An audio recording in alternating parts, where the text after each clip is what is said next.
শেখ মুজিবুর রহমানের আপনারা হয়তো তার মূর্তিকে ভেঙে দিতে পারেন, তার স্মৃতিকে ধুলায়িত করতে পারেন, ইতিহাসকে কখনো মুছে ফেলতে বিজেপি সরকারও পারেনি, আপনারাও পারবেন না। কারণ মুজিবুর রহমানের মূর্তিগুলো পূর্বে বাংলাদেশে ছিল না, হাসিনা ক্ষমতায় আসার পরে নির্মাণ করেছেন, এবং এই মূর্তিগুলো নির্মাণ করতে গিয়ে যারা ওই সময় প্রতিবাদ করেছিলেন তাদেরকে হত্যা করা হয়েছিল গুলি করে। যখন ভাস্কর্য প্রথম নির্মাণ হয়, ভাস্কর্য বিরোধী আন্দোলন হয়, মেবি হেফাজতে ইসলাম থেকে প্রথম আন্দোলন শুরু হয়। শেখ ফ্যামিলি মনে করছে বাংলাদেশ তাদের নিজস্ব সম্পত্তি। This is the point. Sheikh Hasina সেভাবেই ট্রিট করছে। ব্যারিস্টার সুমনকে লাঞ্ছিত হতে হয়েছে, তারপরে একজন মানে এরকম প্রচুর, আমি নাম এই মুহূর্তে করতে পারছি না, আরেকজন আছে হাসবেন এর নাম শুনলে, জায়েদ খানকেও শোনা হচ্ছে যে তাকে লাঞ্ছিত হতে হচ্ছে, তিনি যেরকমই শিল্পী হোক না কেন, শিল্পী, কারণ তিনিও আমাদের কাছে। জায়েদ খানকে কোথাও লাঞ্ছিত করা হচ্ছে না, দাদা এগুলো কেন হয়েছে আমি জায়েদ খানকে কোথাও লাঞ্ছিত করা হচ্ছে না। ব্যারিস্টার সুমন বলেন বা যাদের নাম আপনি বলেছেন বা অন্য যারা আছে যারা লাঞ্ছিত হয়েছে, এদের লাঞ্ছিত হওয়ার একমাত্র কারণ হচ্ছে they were the criminal. Sukanta দাকে একটা প্রশ্ন করবো এই যে আলোচনার মধ্যে। সুকান্ত দা, আপনি আমাকে জাস্ট একটু মানে অ্যাজ এ ইন্ডিপেন্ডেন্ট অ্যানালিস্ট হিসেবে আপনি আমাকে একটা অ্যান্সার দিবেন, not from your favour from your country. আপনি আমাকে একটা ইনফরমেশন দিবেন 71 থেকে এ পর্যন্ত, আফটার 71 যখন বাংলাদেশ বিকেম দ্য ইন্ডিপেন্ডেন্ট, এটার পর থেকে এ পর্যন্ত বাংলাদেশ এবং ভারতের সাথে যতগুলো বাণিজ্যিক সামরিক যতগুলো চুক্তি হয়েছে বা পানি ওয়াটার ট্রিটি যতগুলো হয়েছে, আপনি জাস্ট আমাকে বলেন যে কোন চুক্তি দিয়ে আপনার হচ্ছে বাংলাদেশ বেনিফিটেড হয়েছে, একটু আমাকে একটু বলেন, জাস্ট বলেন। আমি জাস্ট জানতে চাচ্ছি যে কোন চুক্তিটা দিয়ে বাংলাদেশ আপনার হচ্ছে ভারতের সাথে বাণিজ্য করে হোক বা ভারতের সাথে ওয়াটার আপনার হচ্ছে ট্রিটি অথবা সামরিক ট্রিটি বা যেগুলো, এই প্রত্যেকটা চুক্তিগুলোর মধ্যে বেসিক যে চুক্তিগুলো, ফান্ডামেন্টাল চুক্তিগুলো বলেন আপনি, এই চুক্তিগুলোর মধ্যে কোন চুক্তি দিয়ে ধরেন আপনি জাস্ট আমাকে এজ এ ইন্ডিপেন্ডেন্ট অ্যানালিস্ট আমি আপনাকে I am asking this question, যে আপনি একটু আমাকে একটু উত্তর দেন যে কোনটা দিয়ে বাংলাদেশ এজ এ স্টেট তারা বেনিফিটেড হয়েছে, জাস্ট আমাকে একটু বলুন। বিদ্যুতের বিষয়টা আপনি জানেন যে আমি গোষ্ঠীগুলোর নাম নিচ্ছি না যারা বাংলাদেশে এখনো বিদ্যুতের আদানির ইতিহাস তো আপনি জানেন, বিদ্যুতের সাথে বেসিক্যালি আদানির সাথে বিদ্যুতের চুক্তি, আদানি কি ফরম্যাটে কিভাবে চুক্তি করছে সেটা তো জানেন আপনি। এবার বলেন আদানি যে ফরম্যাটে চুক্তি করে আমাদেরকে বিদ্যুৎ সাপ্লাই দেয়া বা আমাদের থেকে যে পরিমাণ দ্বিগুণ তিন গুণা পরিমাণ আপনার হচ্ছে টাকা নেয়া বা যে কন্ডিশনস গুলো দিয়েছে, এই কন্ডিশনস গুলো কি আসলে এটা কোনো ইন্ডিপেন্ডেন্ট কোন স্টেটের সাথে এই ধরনের চুক্তিগুলো কি করা যায়? না, আমার মনে হয় না করা যায় কিনা, যা আমার বলে এটা করা যায়। এগুলো এই কন্ডিশনস গুলোই প্রমাণ করে আপনার এই চুক্তিগুলো এবং এই কন্ডিশন। আপনি একটা ওয়াটার ট্রিটি থেকে শুরু, আমি সবগুলো বাই ডেট টু পয়েন্ট আমি সবগুলো জানি, এগুলোর ডিবেট করতে গেলে আরেকটা বড় একটা প্রোগ্রামে যাওয়া লাগবে। সো জাস্ট আমি সামারি দিচ্ছি যে আমি মানে আমার ইন্ডিপেন্ডেন্ট, আমার যেটা আমি দেখছি, আমি না শুধু আরো অনেকজন, আপনি ইন্টারন্যাশনালি আরো অনেকজনকে জিজ্ঞেস করেন যে আমি জাস্ট আপনাদের সাথে আমি সেকেন্ড হাফ আমি বলবো চায়নার সাথে আপনাদের তফাৎটা কি, চাইনিজ ফরেন পলিসি এবং আপনাদের ফরেন পলিসি, ইন্ডিয়ান ফরেন পলিসির তফাৎটা কি, আমি নেক্সট পার্টে বলবো। জাস্ট আমি এই জিনিসটা বলি, বাংলাদেশের সাথে পর্যন্ত বাংলাদেশকে ভারত একদম এটা একদম অফিসিয়ালি ট্রুথ যে ভারত চাইছে আপনার হচ্ছে তার একটা স্টেট হিসেবে ইউজ করা, যখন যার যে প্রয়োজন, ধরেন তার ট্রানজিট নেয়া, করিডোর নেয়া, আপনার হচ্ছে তার রাস্তা বের করে নেয়া, তারপর হচ্ছে তার হাইওয়ে করা, এবং এই সবগুলোই করছে আপনার হচ্ছে শেখ পরিবারকে দিয়ে, আওয়ামী পরিবারকে দিয়ে করছে। যার কারণে শেখ হাসিনাকে এত ভালোবাসে আপনাদের মোদী সরকার যে শেখ হাসিনাকে আপনারা যে ফেরত দিতে কিন্তু তারা আপনারা হচ্ছে ইচ্ছুক না। কিন্তু তারা বলছে আমরা শেখ হাসিনা ফেরত দিচ্ছি না। সালাউদ্দিন ভাই এতক্ষণ জি না না আমি কিন্তু আমার কথা কিন্তু ফ্যাকচুয়াল, আমার মানে আপনার কথাটা আমি মন দিয়ে শুনছি। জি জি জি ওকে, আপনার কথা আমি মন দিয়েই শুনি সব সময়, কারণ রাষ্ট্রবিজ্ঞানের মানুষদের কথা শুনলে আরো বেশি মানে ঋদ্ধ হওয়া যায়, সেটা আমি জানি। আপনার বক্তব্যগুলোও ক্রম অনুসারে অত্যন্ত সুন্দর, কিন্তু আমার প্রশ্ন যেই জায়গাতে আপনি যেটা বললেন, শেখ হাসিনাকে কিন্তু সবচেয়ে শুধুমাত্র বিজেপি সরকারকে দায়ী করা, বিজেপি সরকার একার সিদ্ধান্ত নয়।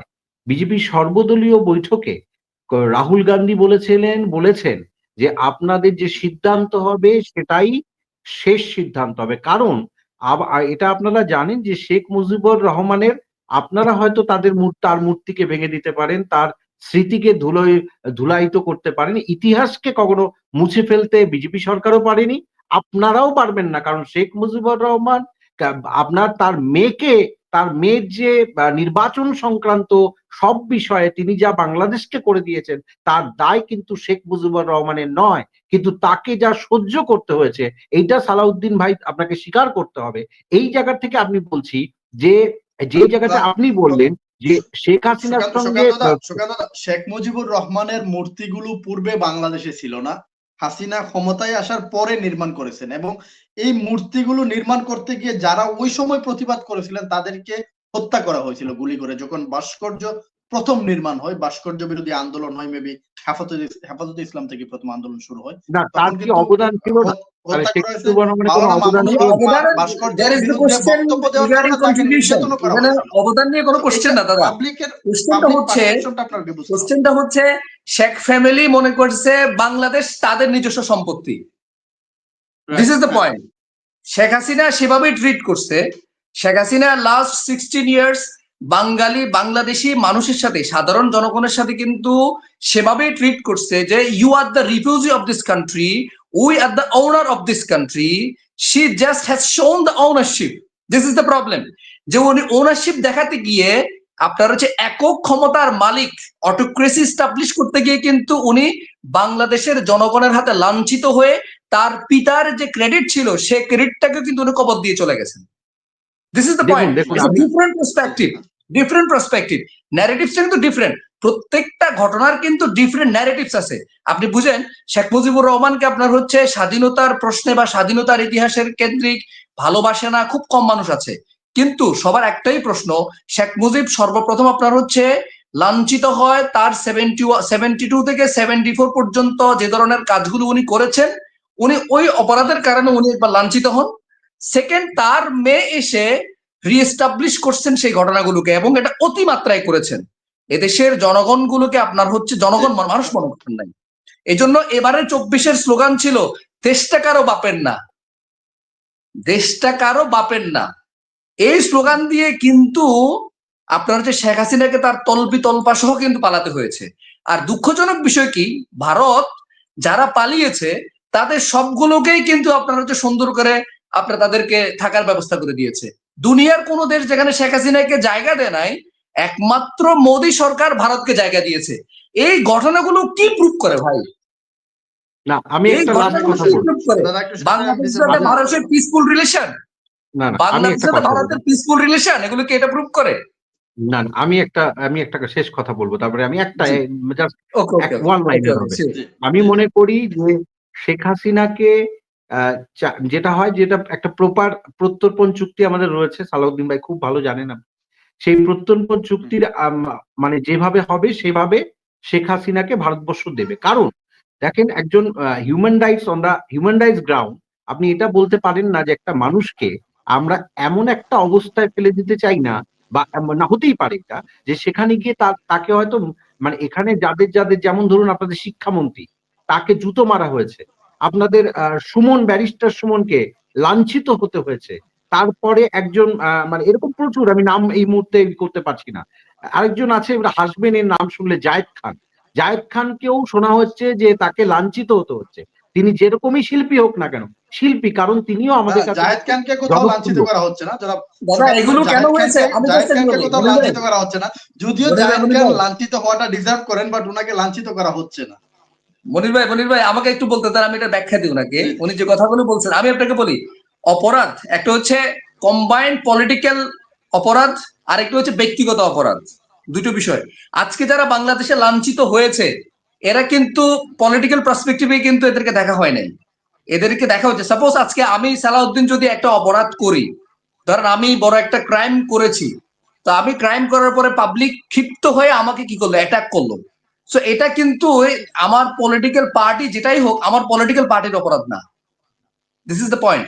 যারা বাংলাদেশে ধরেন ব্যারিস্টার সুমন বলেন বা যাদের নাম আপনি বলেছেন, বা অন্য যারা আছে যারা লাঞ্ছিত হয়েছে, এদের লাঞ্ছিত হওয়ার একমাত্র কারণ হচ্ছে দে ওয়ার দ্য ক্রিমিনাল। তারা বাংলাদেশে এত পরিমাণ ক্রাইম করেছে। বাংলাদেশের একজন মন্ত্রীর কথা বলি, শুধু ধরেন ভূমি মন্ত্রী ছিল, যে ভূমি মন্ত্রী তার আপনার হচ্ছে প্রায় 650টার মতো পৃথিবীতে বাড়ি করে রাখছেন, সে ইউকে থেকে শুরু করে সব জায়গায়। এখন আপনি বলেন জনগণ ক্ষিপ্ত হয়ে যখন তারা জুতা মারবে, আপনি এটাকে কি অপরাধ বলবেন? ব্যারিস্টার সুমন বন্যা দুর্গতদের পাশে যেভাবে দাঁড়িয়েছিলেন সালাউদ্দিন ভাই, বহুত কাজ তার ছবি করেছেন আমার এই কাছে ব্যাপারে, উনি রয়েছে। কিন্তু প্রশংসিত হয়েছেন, নো কোশ্চেন, উনি প্রশংসিত হয়েছেন। বন্যা দুর্গতদের পাশে দাঁড়ানো বা অন্য যত কিছু করেছেন উনি প্রশংসিত হয়েছেন, জনগণ তাকে রিসিভ করেছে। কিন্তু উনি কি করেছেন পরবর্তীতে গিয়ে? উনি ধরেন গুম খুন হত্যাকে উনি সমর্থন দিয়েছেন, গুলি করার জন্য উনি নির্দেশ দিয়েছেন সাধারণ জনগণকে, আন্দোলনকারীদেরকে আপনার হচ্ছে তাদেরকে যেভাবেই হোক দমন করার জন্য নির্দেশ দিয়েছেন।